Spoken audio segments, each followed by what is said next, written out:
आशा करता हूं आप सब बहुत अच्छे होंगे। 5th 6th तख्त की हम बात करेंगे। दमदमा साहिब, सिखों का तख्त, क्या होता है सिख तख्त, हम बात करेंगे दोस्तों। बहुत ही इंपॉर्टेंट टॉपिक है ये एग्जाम पर्सपेक्टिव से। चलिए आगे बढ़ते हैं। सबसे पहले तो दोस्तों हमने शानदार यूपीएससी के कोर्स बनाए हैं। 1 साल, 2 साल, 3 साल, इन नंबर्स पे आपको कॉल करना है, नहीं तो आप व्हाट्सएप कर सकते हैं। यहाँ पे आप हमारा ऐप स्टडी ग्लोज, इस ऐप को आप जरूर डाउनलोड करिए। यहाँ पे आपको सारी जानकारी मिल जाएगी। और इसके बावजूद अगर कोई भी कंफ्यूजन रहता है तो आप इन नंबर्स पे कॉल करिए। सिड 10 कूपन कोड है, सारे कोर्सेज पे 10% ऑफ है। तो अमृतसर आप गए होंगे तो गोल्डन टेम्पल, हरमंदिर साहिब आप गए ही होंगे। सिखों की सबसे पावन जगह। 10 सिख गुरु आए थे। गुरु गोबिंद सिंह 10वें गुरु, गुरु नानक ने सिखिज्म की शुरुआत की थी। मैंने 10 के 10 गुरुओं की टीचिंग्स, लाइफ एंड टीचिंग्स को कवर किया, आप ज़रूर देखिएगा। सिखिज्म पे मैंने बहुत सारे लेक्चर्स लिए हैं, तकरीबन 20 से 25 लेक्चर्स लिए हैं, तो आप ज़रूर देखिएगा। उसमें आपको सिखिज्म के इतिहास के बारे में पता चल जाएगा। तो दिल्ली असेंबली ने एक अमेंडमेंट पास किया है, दिल्ली सिख गुरुद्वारा एक्ट 1971। यहां पे तख्त को सिख मतलब 5वें तख्त को रिकॉग्नाइज किया है एज दमदमा साहिब। इसकी बात बहुत वक्त से चल रही है। So it is the 5th Takht of Sikh, 5वां तख्त है ये। दिल्ली असेंबली ने, आपको क्या याद रखना है, दिल्ली असेंबली ने इसको पास किया है, amendment bill to the Delhi Sikh Gurdwara act 1971। तो ये इंडियन एक्सप्रेस में बहुत ही शानदार तरीके से कवर किया गया है। तो सबसे पहले तो सिख तख्त होता क्या है, तख्त मतलब थ्रोन है ना। तो जो भी गाइडेंस है, जो भी कमांडमेंट्स हैं, वो आपको तख्त से ही मिलेगी। So it is basically a throne. Takht means a throne, it is the seat of temporal authority for Sikh.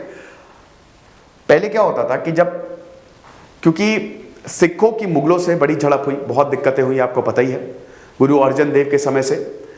उसके बाद ये रुकी नहीं और मुगल सिख वॉर्स काफी चले। गुरु गोबिंद सिंह जब थे, औरंगजेब के समय और गुरु गोबिंद सिंह के समय बैटल ऑफ चमकौर और काफी आनंदपुर साहिब, तो ये बैटल्स हुई। अब जब भी सिख वॉरियर्स युद्ध में जाते थे, हमेशा तख्त को प्रणाम करते थे, आशीर्वाद लेके जाते थे। ये तख्त किसका है, ये उस परमेश्वर का है। और उस परमेश्वर, वो परमेश्वर जो आपको बोल रहा है, वो आपको मानना पड़ेगा। सो जो भी तख्त से इंस्ट्रक्शन दिए जाते हैं, that is you have to abide by. और अगर आप इसको वॉयलेट करते हैं तो आपको रिलीजियस पनिशमेंट भी मिलता है, राइट। सो ये चीज है। तो ये आप 5 तख्त आप देख सकते हैं। अकाल तख्त अमृतसर सबसे बड़ा, हालांकि हर तख्त की अपनी इंपॉर्टेंस है। देन भटिंडा, आनंदपुर साहिब, पटना जहां पे गुरु गोबिंद सिंह जी का जन्म हुआ था, एंड नांदेड़। ठीक है, तो दीज आर दी 5 तख्त। ठीक है, तो ये आप देख सकते हैं। तख्त मतलब यहां पे आप गुरुद्वारा, यहां पे 5 gurdwara, centre of Sikhism. So each takht is in gurdwara, right. तो आप ये भी समझिए। श्री हजूर साहिब नांदेड़, हरमंदिर साहिब पटना, केशगढ़ साहिब आनंदपुर, पटना में ही दमदमा साहिब, क्या बोल रहा हूं मैं, पटना में ही गुरु गोबिंद सिंह जी का जन्म हुआ था। दमदमा साहिब भटिंडा एंड अकाल तख्त इज इन अमृतसर। ठीक है, बहुत ही खूबसूरत है। आप गोल्डन टेम्पल जाइएगा, वाकई में, मतलब गुरुद्वारा जब आप जाएंगे, गुरुद्वारे जाएंगे, गुरु का द्वार, तो जब आप जाएंगे तो कमाल है, मतलब अजीब सी, कहते ना कि वहां पे उस परमेश्वर से सीधा कनेक्शन होता है ना। तो ये चीज है। अब हम एक एक करके तख्तों की बात करते हैं। अकाल तख्त की बात करें तो अमृतसर गोल्डन टेम्पल में मिलेगी। It is the oldest of the Takht, तो इसकी वैल्यू सबसे इंपॉर्टेंट है और सबसे बड़ा है ये। It is the supreme among the 5। 1606 में, 1605 में अकबर की मृत्यु हुई। जब तक अकबर थे तब तक तो सब कुछ बढ़िया था, लेकिन जैसे ही अकबर गए, जहांगीर आया और जहांगीर की बनी नहीं बेसिकली। ठीक है, बिल्कुल भी यहां पे सिखों से। So it was set up in 1606 by Guru Hargobind Singh. And उसके बाद whose succession as the 6th guru after the execution of his father Guru Arjan Dev is considered a turning point in Sikh history। इससे पहले देखिए गुरु अर्जन देव और गुरु तेग बहादुर है ना, इन्हीं दो को ही मुगल्स के दौरान एग्जीक्यूट किया गया है। और it was the turning point, क्योंकि इससे पहले कभी सोचा ही नहीं था, और वहां से ही कॉन्फ्लिक्ट की शुरुआत होती है। वहां से ही तो कॉन्फ्लिक्ट की शुरुआत होती है सिख और मुगल वॉर्स की। The Akal Takht raised platform that he built in front of the causeway leading to the sanctum sanctorum of the Harmandir Sahib Golden Temple। Golden Temple के ठीक ऑपोजिट अकाल तख्त है। एक पैसेज गया है जो सीधा जो मेन है sanctum sanctorum of the Harmandir Sahib, जहां पे आपको गुरु ग्रंथ साहिब मिलेगी। मतलब वो सबसे, क्योंकि 10वें जब गुरु गोबिंद सिंह को मोक्ष की प्राप्ति हुई, उसके बाद हम ये देखते हैं कि गुरु ग्रंथ साहिब ही सिखों को रास्ता दिखाएगी, जो कि सबसे पावन किताब है सिखों की। It symbolises the coming together of the temporal authority and the political sovereignty of the Sikh community. Miri with the spiritual authority piri. Miri means the community with the spiritual authority of piri. Piri means spiritual authority, वो परमेश्वर। तो एक तरीके से ये तख्त अकाल तख्त, अकाल infinite, and who is infinite? परमेश्वर। ठीक है, वो एनर्जी जो हमेशा है, हमेशा रहेगी। हिंदुइज्म में आप उसको क्या कहेंगे? ब्रह्म। ठीक है, so it symbolises the coming together of the temporal authority and the political sovereignty. Political sovereignty किसकी? सिखों की, एज अ कम्युनिटी, जिनको मीरी बोला जाता है, with the spiritual authority piri. तो इसका यूनियन ये सिंबलाइज करता है। It is seen as the first marker of the Sikh nationalism. इसी नहीं तो अकाल तख्त ने ही यूनिफाई किया सिखों के अंदर नेशनलिज्म की। हमको अपने कम्युनिटी को बचाना है, क्योंकि मैं बता रहा हूं ना 1606 में प्रॉब्लम बहुत ज्यादा हुई भाई। यहां पे सिख गुरु को जब एग्जीक्यूट किया तो प्रॉब्लम बहुत ज्यादा हुई। यूनिफिकेशन वाज वेरी इंपॉर्टेंट, और यहां पे ही अकाल तख्त की स्थापना होती है। अब तख्त केशगढ़ साहिब ये आनंदपुर साहिब में है, और यहां पे गुरु गोबिंद सिंह खालसा, आपको पता ही है खालसा पंथ, गुरु Gobind Singh raised Khalsa, initiated Sikh warrior 1699। 5 principles दिए थे ना, है ना, 5 केस। तख्त पटना साहिब, तख्त श्री पटना साहिब, इसको तख्त श्री हरमंदिर जी भी बोला जाता है। ये भी गुरुद्वारा है। तख्त में मतलब वही है ना कि जो symbolism, it is associated with the gurdwara. तो it is gurdwara in the neighbourhood of the Patna Sahib, India. It was to commemorate the birthplace of the Guru Gobind Singh Ji, the 10th Guru of the Sikh, on December 1666। यहां पे गुरु गोबिंद सिंह जी का जन्म हुआ। Then Takht Hazur Sahib, Hazur Sahib also known as Takht Sachkhand Shri Hazur Sahib is one of the 5 Takht in Sikhism।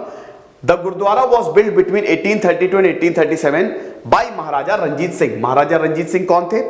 इस तख्त मतलब गुरुद्वारे को महाराजा रंजीत सिंह ने बनाया। महाराज रंजीत सिंह 1799 में महाराज रंजीत सिंह ने ही तो हम ये देखते हैं कि पंजाब सिख एम्पायर को बनाया, जो कि बहुत ही तगड़ा था। सिख एम्पायर महाराजा रंजीत सिंह के बाद दुनिया की सबसे बड़ी आर्मी थी। मतलब ब्रिटिशर भी इनसे थर-थर कांपते थे। एक हमेशा विवाद रहेगा कि महाराज रंजीत सिंह, क्योंकि देखिए जब 1799 आते आते भारत में मराठाओं की पावर बहुत कम हो गई। इधर मराठाओं की पावर मतलब मैसूर की पावर बहुत ज्यादा कम हो गई। तो यहां पे सिख जो है वो ब्रिटिशर को हरा सकते थे, लेकिन उसके बावजूद महाराजा रंजीत सिंह ने कोई इनिशिएटिव नहीं लिया, वरना बुरी हालत थी भाई। महाराजा रंजीत सिंह से सब थर-थर कांपते थे भाई। अफगानिस्तान तक चले गए थे, आपको पता ना, अफगानिस्तान तक महाराजा रंजीत सिंह के पास था। सो it is located on the banks on the Godavari river at the city of the Nanded in the state of Maharashtra. ठीक है ना, यहां पे है। और आखिरी तख्त दमदमा जिसकी हम बात कर रहे हैं, तो Shri Darbar Sahib Damdama, it is the 4th Takht, ये 4था तख्त है, and it is the seat of the temporal authority of the Sikhism. Takht Shri Damdama Sahib Bathinda Punjab में है, and it is the place where Guru Gobind Singh, the 10th Sikh Guru, prepared the full versions of the Sikh scriptures called the Guru Granth Sahib in 1705। 1705 में ही गुरु ग्रंथ साहिब को यहां पे complete किया गया था। तो इसीलिए it is very very important. अब amendment to the Delhi Sikh Gurdwara act का मतलब क्या है? इसका मतलब यही है कि it adds 1 more ex officio member in the Delhi Sikh Gurdwara management committee, DSGMC, जो कि सारे गुरुद्वारे को देखती है, कंट्रोल करती है।